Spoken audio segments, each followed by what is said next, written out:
ओम जय जय जय नमोस्तु नमोस्तु नमोस्तु नमो हरियंताण नमो सिद्धाण नमो आर्याण नमो मध्याण नमो लोय सर्वसावणम्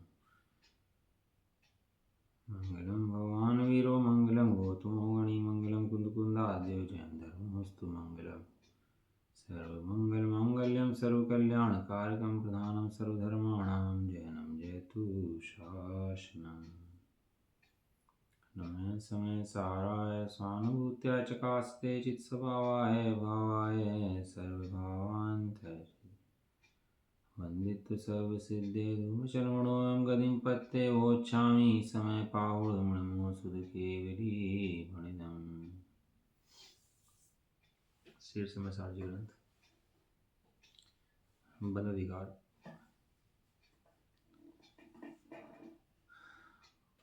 आखिरी की दो गाथाएं, लास्ट की दो गाथाएं हैं।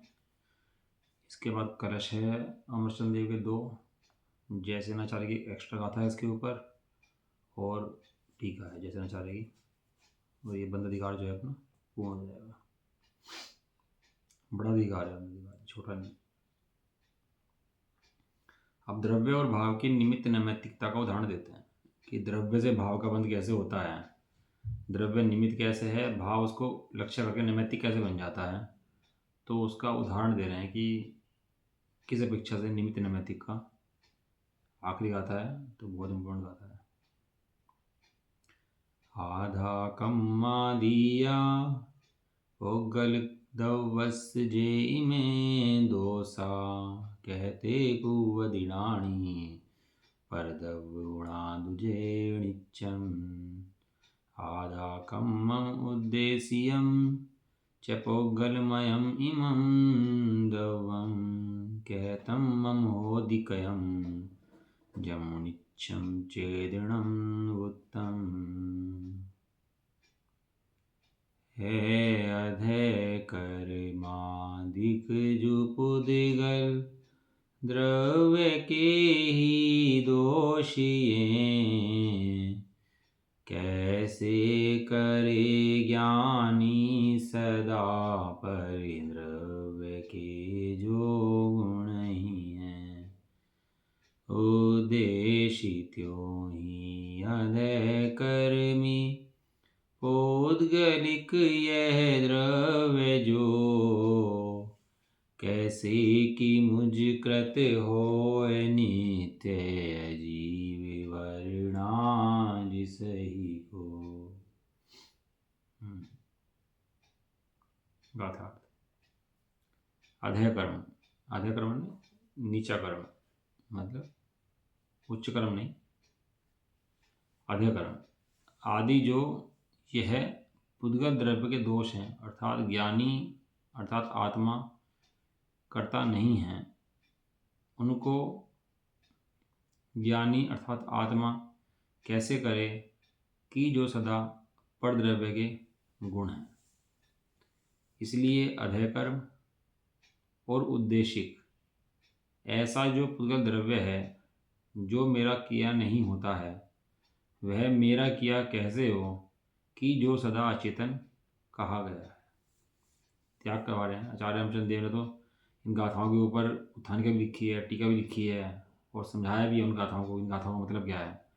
अभी ये बात बता रहे हैं कि भैया जो अधय कर्म है और उद्देशिक कर्म है, ये पुद्गल द्रव्य का कार्य है, ये अचेतन है, इसको आत्मा करता नहीं है। ऐसा जानने से उसका त्याग हो जाता है।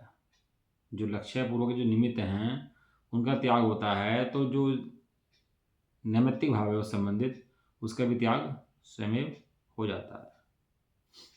अचेतन कहा गया। इसका पहले भावार्थ पढ़ते हैं, बाद में टीका पढ़ेंगे। भावार्थ जैसे जैसे जयचंद छाबड़े जी का भावार्थ। यहाँ अधय कर्म और उद्देशिक आहार के दृष्टांत से द्रव्य और भाव की निमित्त नैमित्तिकता दृढ़ की है। द्रव्य है और भाव है, एक अधय कर्म है, एक उद्देशिक आहार है। तो जो अधय कर्म करता है उसके भाव में ही पाप कर्म होंगे, जो उद्देशिक आहार करता है उसके परिणाम भी उस पाप में ही होंगे। कोई ग्यारह प्रतिमा है और उद्दिष्ट आहार की प्रतिमा है, उद्दिष्ट आहार का त्याग भी हो जाता है। उद्दिष्ट आहार में कि उसके लक्ष्य से बनाया हुआ कोई भोजन हो तो वो भोजन नहीं करेगा।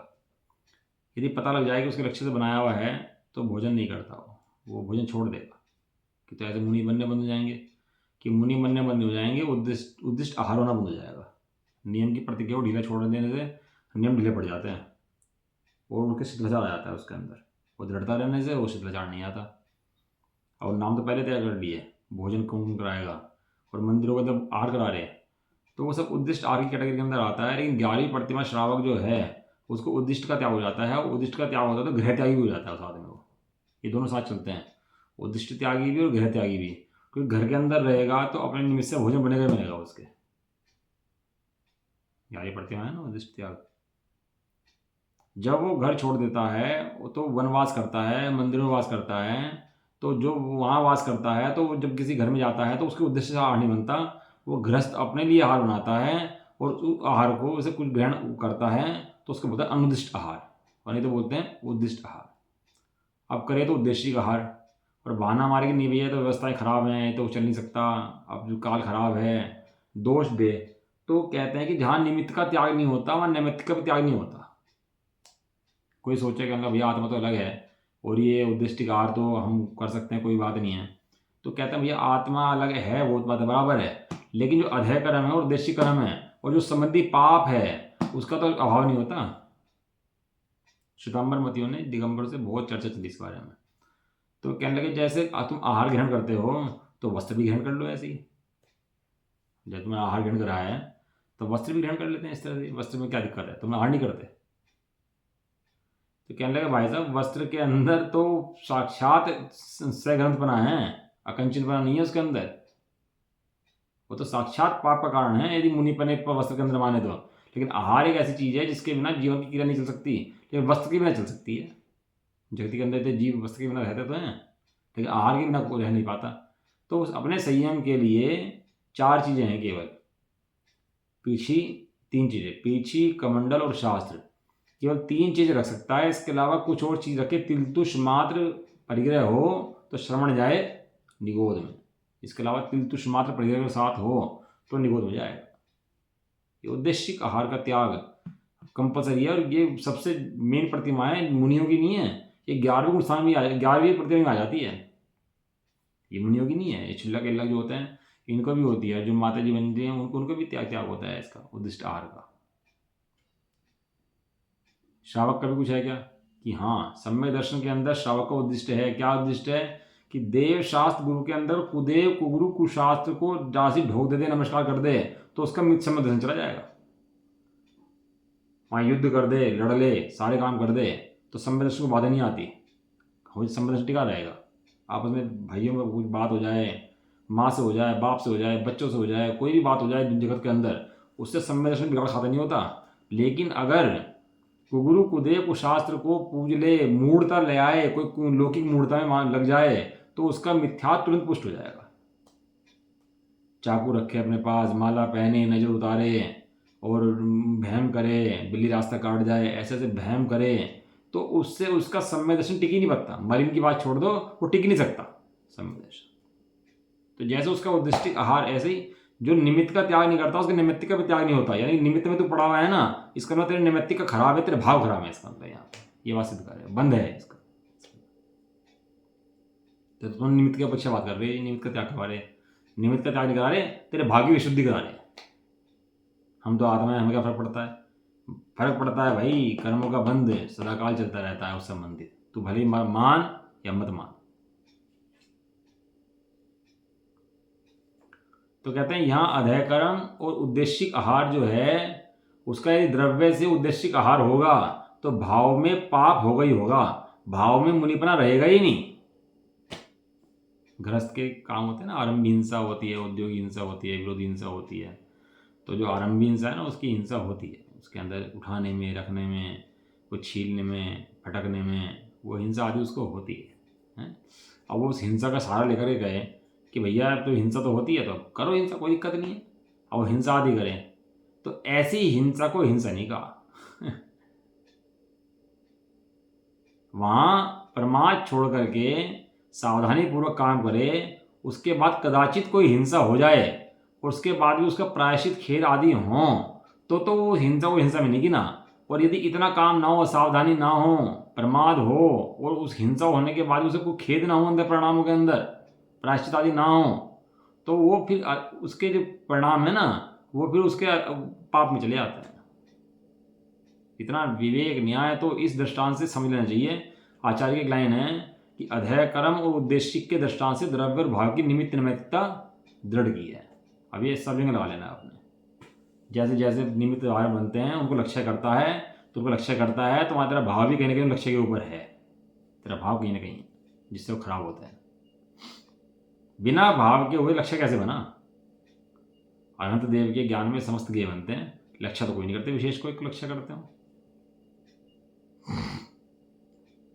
ये कह रहे हैं जो पाप कर्म से आहार उत्पन्न हो उसे अधेय कर्म कहते हैं। तो आरंभी हिंसा देखना नहीं है, कुछ सोचना नहीं है।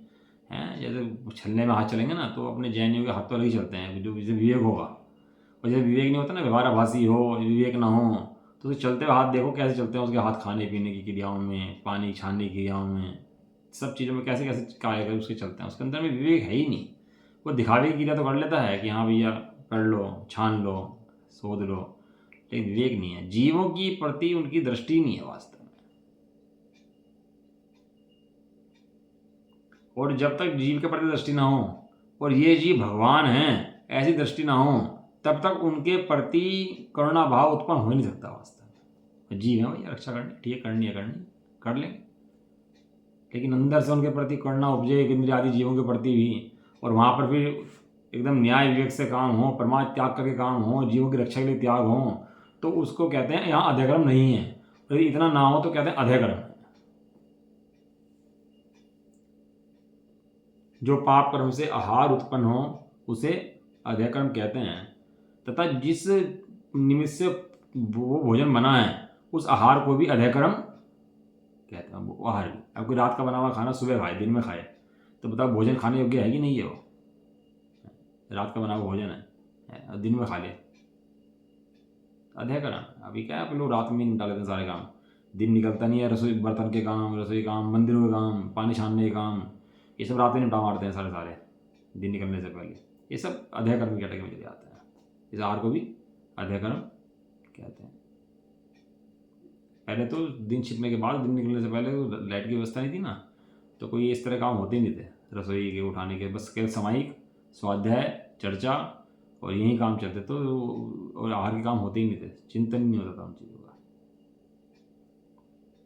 दूसरा, जो आहार ग्रहण करने वाले के निमित्त से ही बनाया गया हो उसे उद्देशिक कहते हैं। उद्दिष्ट, उद्दिष्ट नाम दूसरा शब्द इसका, उद्दिष्ट। किसके निमित्त से बनाया गया हो? वहाँ वो श्रावक कहता है मुनिराज से कि भैया मन वचन काया से शुद्ध है ना, द्रव्य शुद्धि, भाव शुद्धि, मन शुद्धि, वचन शुद्धि, काया शुद्धि, वो सब बोल दे। तो वो मुनि कहने लगे भैया पाप इसका है, हमारा पाप नहीं है, हमारे से पाप नहीं है। इसने कह दिया कि जल शुद्ध है, वचन शुद्ध है, काया शुद्ध है, सब कह दिया इसने, तो पाप सिर पे चला गया इसके। कि ऐसा नहीं है, उद्देशिक आहार की प्रतिमा के त्याग की जो प्रतिज्ञा करी है वो मुनिराज ने करी है, श्रावक ने नहीं करी। श्रावक ने तो उसके पालने में सहायता करी है, तो उसके पालने का कर्तव्य भी मुनिराज का है। हाँ, भद्रभाव स्वामी ने चंद्रगुप्त की कहानी आती है, तो वो देव ने नगर बना दिया। अब वहाँ क्या हुआ कि आहार लेने गए, जंगल में समाधि हो रही थी, अब जंगल में कौन आहार दे, और वो देवों का विकल्प आ गया। अब देवों ने आके लगा दिया नगर। जिस देव ने लगाया वो देव भी अविवेकी था, वो देव भी मिथ्यादृष्टि था। जिस देव ने लगाया ना वो उस देव ज्ञान नहीं था बिल्कुल भी, जिस देव ने लगाया, क्योंकि उसे पता ही नहीं था कि मुनिराज प्राण दे देंगे, देह त्याग देंगे, लेकिन उद्दिष्ट आगे हैंड नहीं करेंगे। ऐसा नहीं है चलो भाई चलो अब तो हमें पता ही नहीं था, लग गया, कोई बात नहीं, ठीक है, कोई बात नहीं, ऐसा नहीं परिणाम आते। वो उसने नगर बसाया वहाँ पर, और नगर के अंदर पहले दिन गए तो वहाँ पर खाली एक स्त्री थी, फिर दूसरे दिन गए तो उस तरह की बहुत सारी घटनाएं घटी, तो बाद में उनका आहार हो गया वहाँ पर, और आहार चलता रहा, जितने समाधि चली आहार चलता रहा। और उसके बाद एक दिन वहाँ कमंडल रह गया, तो वापस गए तो वहाँ नगर की चिड़िया कुछ भी नहीं वहाँ पर, और वो उनका कमंडल भी पेड़ पर टंग रहा है ऊपर। तो आकर अपने आचार्य से बोले, कहने लगे जी ये तो चाणक्य से, चंद्रगुप्त का है शायद, तो कहने लगे कि ये तो भैया वहाँ तो हमने असंयमी का आहार ले लिया। तो वहाँ उन्होंने प्रायश्चित करा उस चीज़ का, मुनिराज ने प्रायश्चित करा। ऐसा नहीं कहा कि भैया हमारे तो क्या दिक्कत है, हमारी गलती थोड़ा ना है, हमने थोड़ा ना करा, नियम टूट गया ना, नियम भंग हो गया ना, वो अपनी गलती से हुआ चाहे दूसरी गलती से हुआ, और वहाँ प्रायश्चित आदि ना ले तो उसको पूरा पाप सिपा जाता है अपने, ऐसा। जो आहार ग्रहण करने वाले के निमित्त से बनाया जाता है उसे उद्देशिक आहार कहते हैं। कि जी ऐसी तो व्यवस्थाएं नहीं है, तो भैया मुनि मत बनो ना, श्रावक बन के रह लो, 11 से नीचे बन के रह लो, कोई दिक्कत थोड़ा ना है, घर में रह लो, कोई दिक्कत नहीं। लेकिन धर्म जबरदस्ती का नाम तो है नहीं कि नियम ले और उसको बिगाड़े, इसका नाम धर्म हो, ऐसा तो है नहीं। और जब ये अगर शुरू हो गया ना, ये घरों की परंपरा शुरू होगी भोजन की, तो घर भी सुधर जाएंगे, मुनि भी सुधर जाएंगे, और प्रतिज्ञा भी सुधर जाएगी, सब सुधर जाएंगे। अब ये घर की व्यवस्था मंदिर में चली गई, अब घर बिगड़ गया, मंदिर में व्यवस्था बना दी, और तो सब बिगड़ रहा था। ऐसे अध्ययकर्म और उद्देशिक आहार का, दोनों आहार के संबंध में लिए, लेकिन जितने ये आहार के संबंध में ना, ये मुनिराज के जितने 28 मूल गुण हैं वो सबके संबंध में लेना चाहिए, और जितने श्रावक के गुण हैं वो उसके संबंध में लेना चाहिए। ऐसा नहीं खाली मुनिराज के अध्ययकर्म आहार कर्म की एक ही चीज़। और जितने दोष आहार के 46 दोष हैं, 46 दोष है ना, 46 दोष टाल करके, 40 दोष उसमें छठाले में आता है, 46 दोष बिना जो आहार लेते हैं, 46 दोष टाल करके आहार लेते हैं। जो दोष आहार के हैं वही दोष वस्तिका के हैं, मुनिराज के निमित्त वस्तिका बनती है। यदि किसी ने जंगल में मुनिराज के लिए वस्तिका बना दी और मुनिराज के निमित्त से बना दी, तो जैसे आहार का त्याग नहीं उद्दिष्ट है ना, और वस्तिका में चला जाए तो वस्तिका भी उद्दिष्ट है। वो क्या मैंने कमरा बना दिया, मंदिर में महाराज जी का कमरा स्पेशल बना दिया, तो वो उद्दिष्ट हो गया। वो तो समाज के लिए मंदिर आदि बनाए थे, वहाँ पर जाके साधन के रुक गए तो रुक गए, नहीं तो अगर उनके निमित्त से वो वस्तिका बन गई तो वो पूरा का पूरा परिग्रह का उद्दिष्ट का दूसरा जाता है। जंगल के अंदर भी जो मुनिराजों के लिए पहले बनाए जाते थे, उसमें अगर वो कुटिया बना दी मुनिराज के लिए तो उद्दिष्ट होगी। तो कैसे पता लगे हमारे उद्देश्य से बनाई कि नहीं बनाई? यदि सामाजिक है तो ठीक है, और यदि अपने उद्देश्य से पता बनाई है तो पता लग जाता है। गोलाकोट में ही बना दी कुटियाएँ, अब 40 कुटियाएँ बना दी हैं सारी, कितनी बनाई, लकड़ी भी आई, कहाँ से आई, वो बाहर से विदेश से आई, और स्पेशल उसके अंदर ना ठंडी लगती है गर्मी लगती है, ऐसी स्पेशल है। और वहाँ पे तालाब बना दिया, तालाब के अंदर में नाव बहरा दी, और कुटिया महाराज जी के लिए स्पेशल बनाई गई सारी सारी। हम रुकेंगे तो महाराज जी रुकेंगे केवल, कोई रुक नहीं सकता उसके अंदर।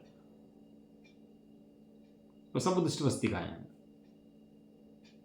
आपने देखा होगा शिखर जी के अंदर बीच में ना अहाता पड़ता है, जब जाते हो ना पहाड़ के ऊपर, तो बीच में कहीं एक रुकने की जगह पड़ती है, बीच में बैठ जाओ, रुक जाओ, चारों दूर तक दीवार है उसके अंदर, और थोड़ी सी खिड़कियाँ खुली हुई हैं ऊपर। शिखर जी भोजन के बीच में पड़ता है जिससे यात्री रुक जाएं। वो जो है वो अनुदिष्ट है, मुनिराज वहाँ रुके हैं तो कोई दिक्कत नहीं है। वो मैं सोच रहा था एक बार कि बनाई किस लिए हैं, तो ये हुआ कि महाराज आदि जाते होंगे ना पहले, तो रुकते होंगे तो यहाँ रुक सकते हैं, क्योंकि ये अनुदिष्ट है, इसलिए वस्तिका है। वस्तिका में या बच सकते हैं। अपने उद्देश्य से कोई भी काम हो गया, आहार बन गया, वस्तिका बन गई, कुछ भी काम हो गया तो अनुदिष्ट हो गया।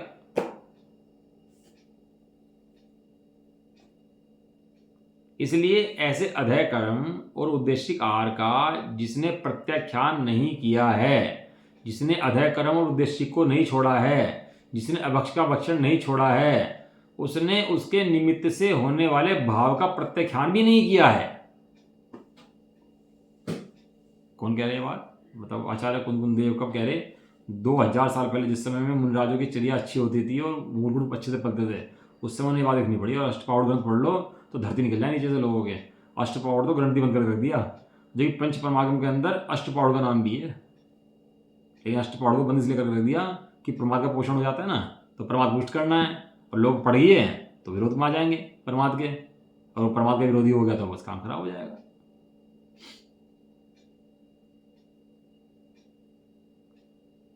जिसने अध्यय कर्म का और उद्दिष्ट का द्रव्य से त्याग नहीं किया, उसका उसके निमित्त से होने वाले पाप का प्रत्याख्यान भी नहीं है।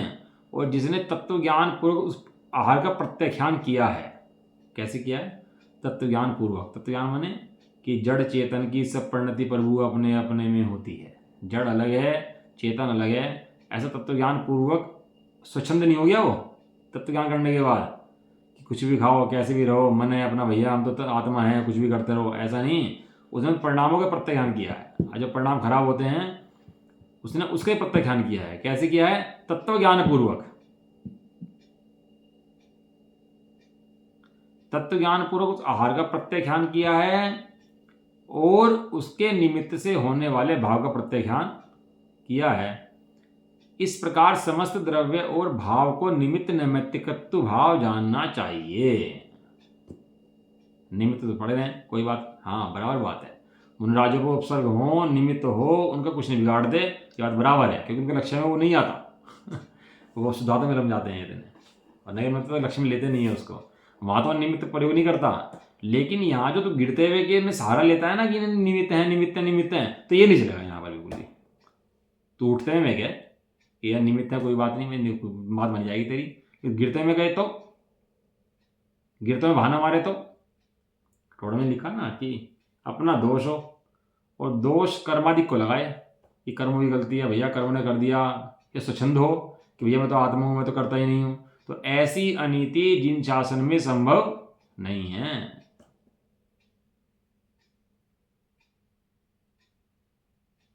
एक उसमें प्रसाद सिद्धि उपाय में एक अच्छा वो आया, कलश आया, कह रहे जी नियम की बात ली, ये नियम नहीं लेते हम तो, लेकिन हम खाते भी नहीं, हम नियम भी नहीं लेते, तो हम नियम लेते ही नहीं हमारे परिणाम आते नियम लेने के। चलो कोई बात नहीं, प्रत्याख्यान कषाय को उदय में नियम लेके भाव नहीं आते। और नियम ना ले और खाए भी नहीं, तो बताओ उसका त्याग है कि नहीं है, उसको उस संबंधी पाप बंधेगा कि नहीं बंधेगा। सब खेल परिणामों का है, पाप कर्म का। जहाँ कर्मों कर्मण से पे दृष्टि दी जाती है वहाँ जीव का परिणाम उसी रूप से होता है, कर्मण से रूप से।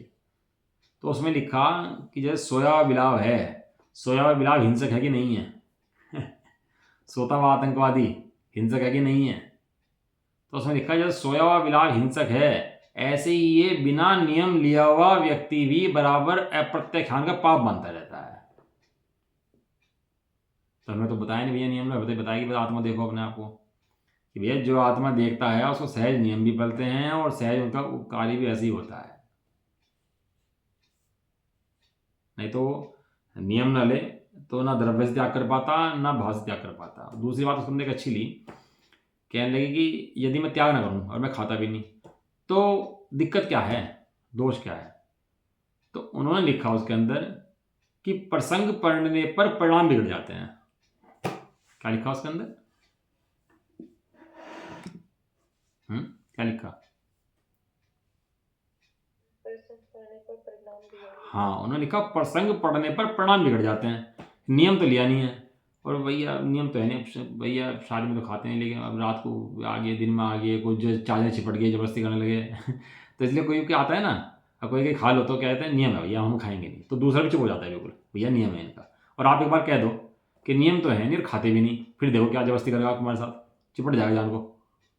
इसलिए नियम लेके गांठ मार के पैक कर देना चाहिए उसको बिस्तर को, बिल्कुल ऐसा कह रहे हैं। इसलिए समस्त द्रव्य और भाव को निमित्त नैमित्तिक भाव जानना चाहिए। यदि उस रूप द्रव्य का प्रतिक्रमण नहीं होता, द्रव्य का प्रत्याख्यान नहीं होता, तो उस संबंधी भाव का भी प्रतिक्रमण प्रत्याख्यान नहीं होता, और जितना प्रतिक्रमण प्रत्याख्यान द्रव्य का नहीं होता उतना ही भाव का नहीं होता। इस प्रकार द्रव्य और भाव को निमित्त नैमित्तिक जानना चाहिए।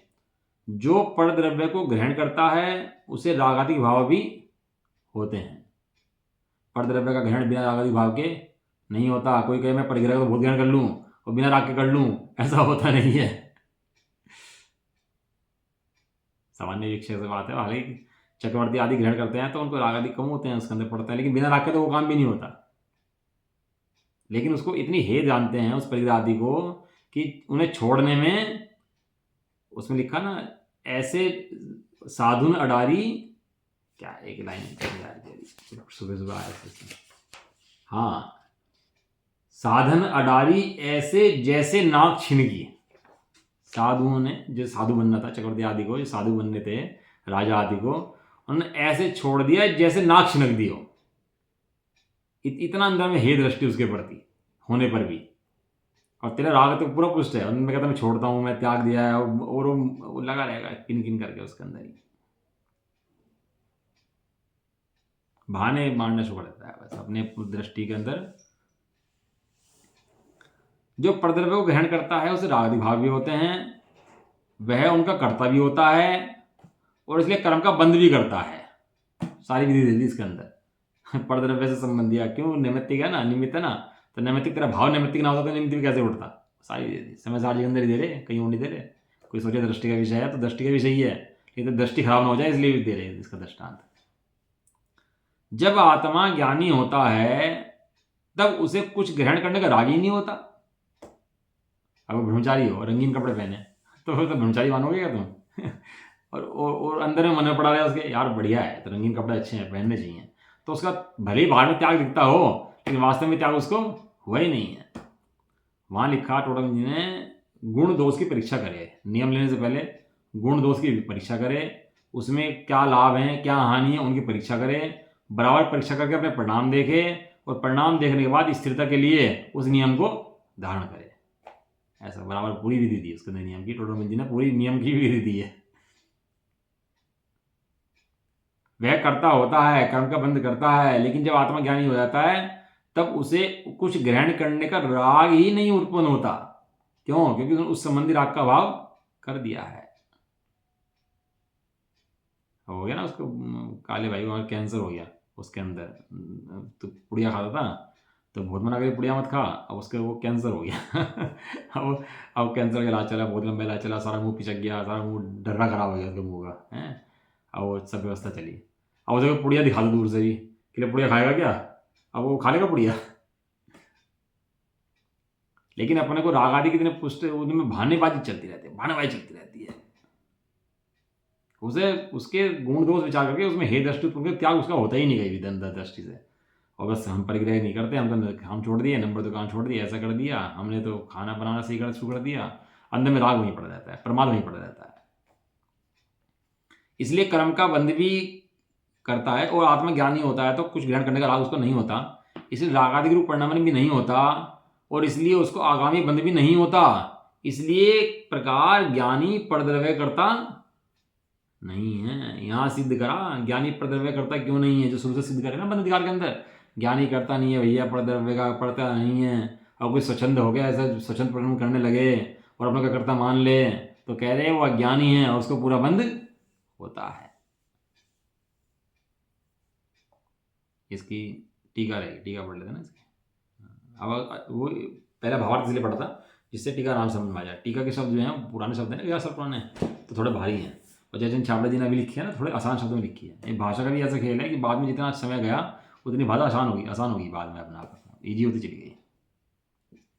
टीका,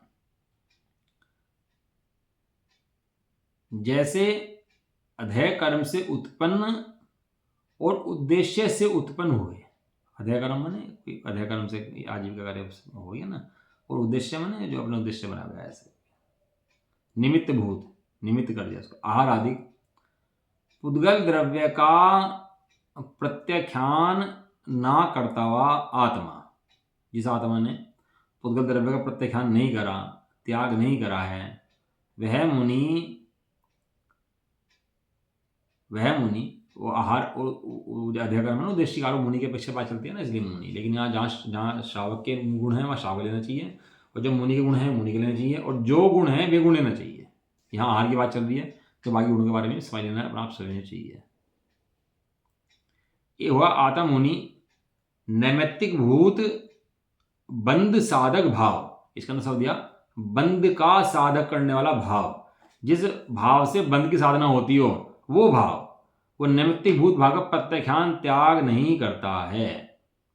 इसी प्रकार समस्त परद्रव्य का प्रत्याख्यान ना करता हुआ आत्मा उसके निमित्त से होने वाले भाव को नहीं त्यागता, और अधेय कर्म आदि जो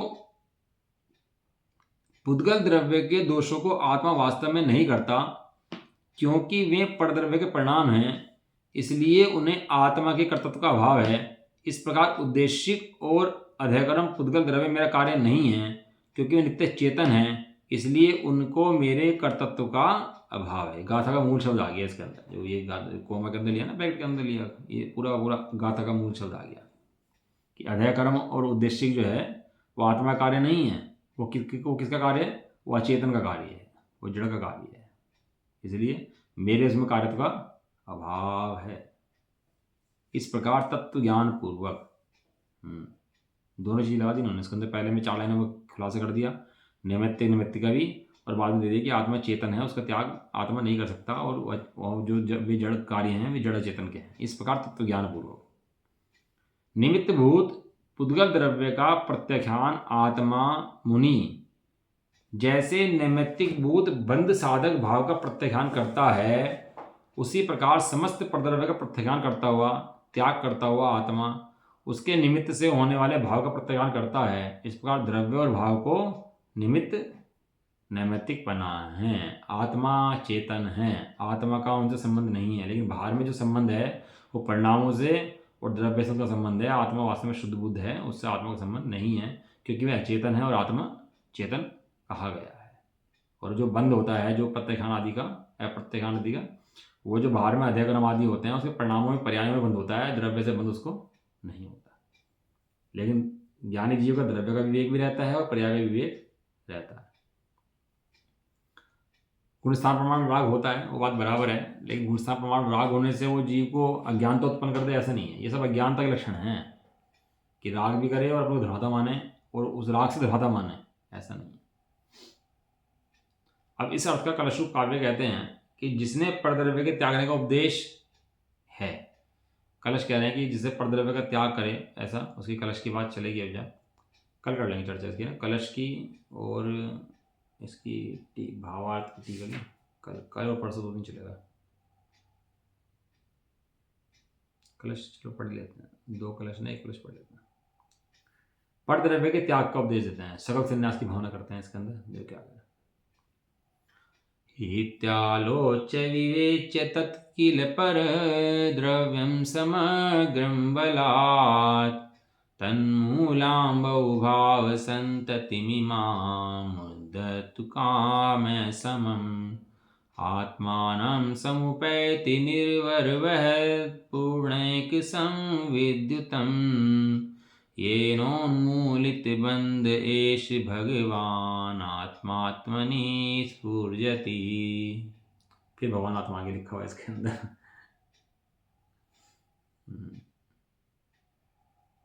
इस प्रकार